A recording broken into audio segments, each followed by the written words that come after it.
Alors, vous avez vu dans cette vidéo, le GAFSP est un outil financier ou de financement qui peut vraiment aider à mettre fin à la faim mondiale quand on l'utilise aux bons endroits au bon moment.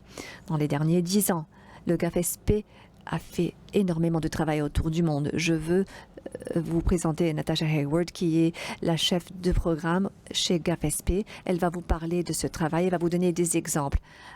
Allons donc voir Natasha. Bonjour, je m'appelle Natasha Hayward et je suis la directrice du programme GAFS. C'est un grand plaisir pour moi de vous parler ici au lancement de la période de reconstitution de GAFSP.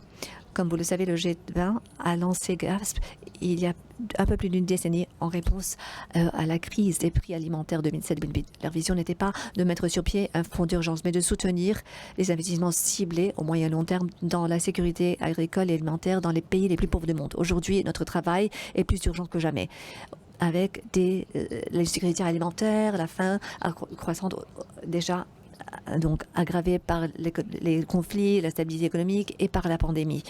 C'est une confluence d'événements difficiles qui auront un impact sur les systèmes alimentaires mondiaux pendant des années à venir.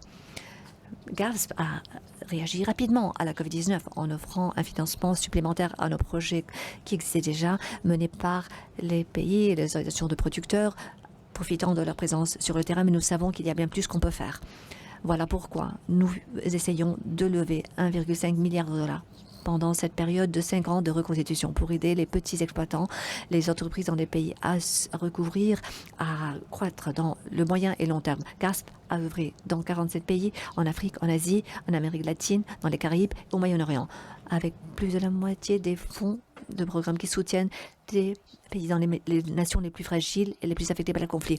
En tant qu'instrument de financement mondial principal pour la sécurité mondiale, on a déjà canaliser plus de 1,6 milliard de dollars à ses partenaires là où c'est le plus nécessaire dans la chaîne de valeur agricole.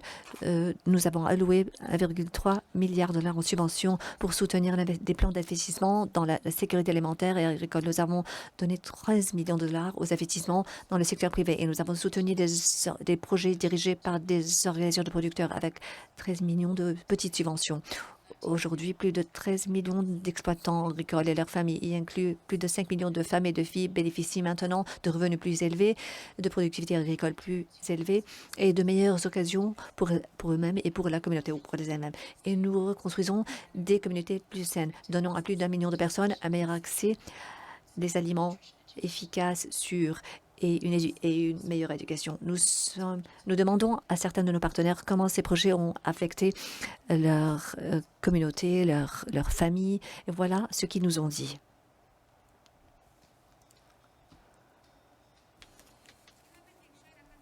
Le programme IMM a donné une formation et nous avons appris comment identifier les problèmes les plus importants de notre région. Nous avons préparé notre plan commercial utilisant le kit d'outils Rural Vest. Nous avons organisé des réunions, nous avons établi des liens, nous avons travaillé avec des vendeurs en gros, des sociétés privées, des agences gouvernementales pendant la préparation de notre plan d'affaires. 20 facilitateurs d'entreprise de la société Sarah Bangla Krishak nous donnent un soutien donc dans l'agriculture, dans les entreprises. Donc, par le biais de 55 organisations, les membres nous ont montré comment faire. La FAO nous soutient selon nos choix. La banque nous donne des crédits agricoles sans garantie et cela a été possible à cause du programme IMM du GAFSP. La gestion des comptes de l'organisation est maintenant transparente, de sorte à ce que les adhérents puissent avoir confiance. Et les membres s'intéressent de plus en plus à des économies inconnues. Il s'agit aussi d'organisations dirigées par les femmes. Plus de 60% de nos organisations sont des femmes. En tant que femme, je joue un rôle juste dans l'association. Je suis la secrétaire générale de cette coopérative. Il y a 5 sous-commissions dans notre coopérative. Chaque sous-commission a une adhérente. Après avoir rejoint le programme IMM du GAFSP, nous sommes plus valorisés par nos familles, aussi bien que par la communauté, qui n'était pas le cas auparavant. En tant que femme, je peux maintenant rejoindre différentes réunions communautaires et interagir avec tout le monde.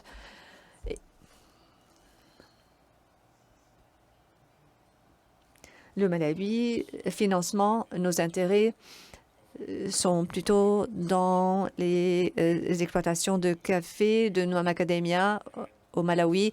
Nous avions un certain savoir-faire, mais il y avait certains domaines où nous étions en manque. Voilà où j'ai vu que le GAFSP a été vraiment énormément utile. La prochaine action a dû être vraiment de regarder en dehors de notre exploitation, regarder plutôt vers la communauté où nous étions pour voir quelle valeur on pouvait ajouter à cette communauté. C'est une histoire de réussite énorme pour la communauté d'exploitants agricoles au Malawi. Et la croissance de l'exploitation agricole qui a eu lieu à cause du changement que nous avons réalisé. Nous étions au début une entreprise agricole et puis nous avons élargi nos ressources, nos finances, notre technologie, notre savoir-faire pour vraiment atteindre d'autres parties du pays, vraiment atteindre la communauté, les encourageant à revenir, à vraiment devenir nos partenaires. Plus de 50% des personnes qui se sont portées bénévoles pour s'impliquer sont des femmes. Et c'est un impact énorme, une sensibilisation qui a eu lieu. Ça a vraiment changé le jeu. C'est-à-dire, vous ne donnez pas simplement de l'argent à l'exploitant agricole, vous changez toute la façon de penser. Cet exploitant donc, est maintenant différent. Vous créez des entrepreneurs de l'avenir qui ont de grands rêves. Et nous les regardons d'un point de vue pratique quant à comment les former pour les merveilleuses choses à venir. Haïti, innovation technologique. Projet et comprend divers acteurs. D'abord, on a fait appel à des prestataires de services pour pouvoir accompagner les agriculteurs, qu'il s'agisse de firmes privées, qu'il s'agisse d'ONG ou d'associations et de producteurs. Le projet également a pu avoir recours à des fournisseurs d'intrants et de services, et ça peut être des coopératives, ça peut être des entrepreneurs. On a eu à réaliser une évaluation d'impact, et cette évaluation a mis en évidence des impacts positifs. D'abord sur le nombre de parcelles cultivées, et qui s'est traduit par une augmentation de la superficie emblavée, notamment en culture vivrière. Donc, il s'en suivi une augmentation de la production agricole et des revenus des agriculteurs. On peut noter également une diminution de la vente du bétail, puisque les gens qui ont eu à bénéficier du financement, qui ont reçu des appuis financiers, donc ils ont l'occasion de ne pas vendre leurs animaux, et ça également a pu diminuer considérablement la bataille des arbres, parce qu'à un certain moment, surtout au moment des récoltes, donc les gens ont tendance à couper des arbres pour pouvoir vendre et se procurer de l'argent pour pouvoir réaliser les campagnes agricoles.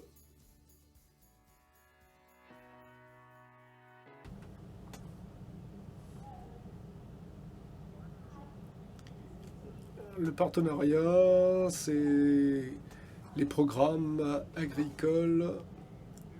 Et c'était très important pour nous parce que au Honduras, 90% des producteurs agricoles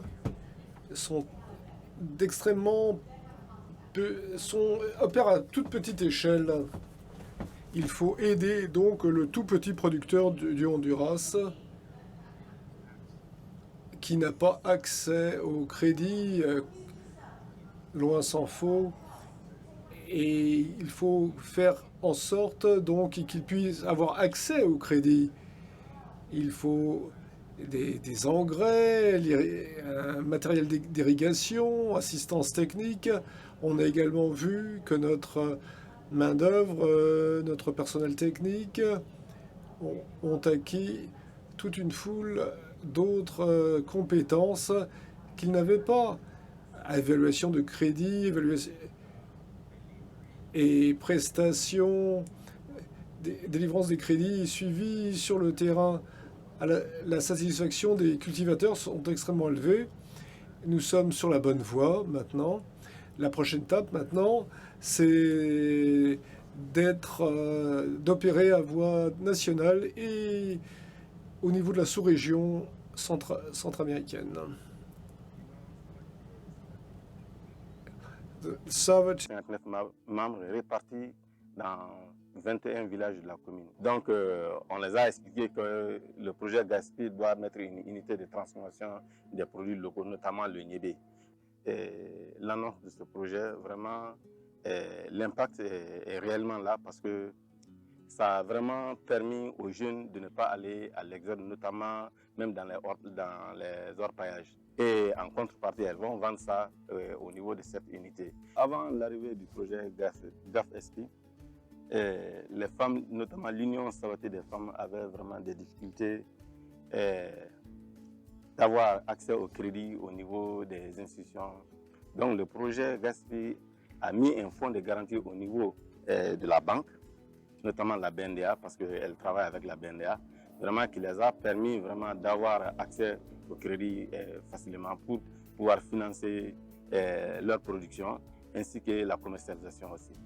Le projet n'a pas de anga adamadenya konnana parce que depuis le projet nana an fait an muso an ye juru sɔrɔ nɔgɔya la k'an ka baaraw kɛ nɔgɔya la fana bi laɲini fɔ n muso tɔnw ye an ka sabali an ka. Il faut donc se réunir au niveau du village pour que les femmes puissent avancer ensemble. Réponse pandémique globale. Le MEMI nous a conseillé et nous a averti et nous a facilité pour nous éviter l'infection de Covid-19. Nous avons appris l'usage des applications mobiles du MMI et instantanément nous avons pris la décision de commencer le centre d'appel virtuel pour vendre nos produits. Et ça nous a permis donc de réaliser des bénéfices et les membres ont commencé à penser que le standard, c'était une façon efficace de marchander, de commercialiser plutôt. Depuis 9 mois maintenant, nous sommes en train de suivre 240 hectares qui emploient des gens, qui créent des emplois et qui, en fait, est sur le point de démarrer. Nous avons pu relever ce défi avec une bonne planification et grâce à la technologie. La Phoctoblégienne a bien marché pendant la pandémie et nous avons ce cycle depuis mars et nos producteurs ont réussi à vendre leur récolte, la récolter puis la vendre et ensuite de rembourser les crédits. 47 pays, 1,6 milliard, GASP ne fait que commencer. Vous créez des entrepreneurs dans un village et ça inclut des milliers de personnes dans le village. Et ils voient que c'est possible tout d'un coup, que ça peut être fait. Donc la mentalité est là, les ressources sont là. Et je crois qu'à l'avenir, on pourra avoir un impact immense sur la vie des gens qui ont tout pour eux. Mais quelqu'un avait besoin donc du coup de pouce supplémentaire. Davantage de temps, les gens ont l'argent, mais on ne donnait pas assez de temps au projet. Et la véritable valeur, il faut donc ces connaissances financières. Il faut connaître l'agriculture, l'eau, l'énergie solaire, différents aspects entrent en jeu et ça va permettre de faire une grande différence.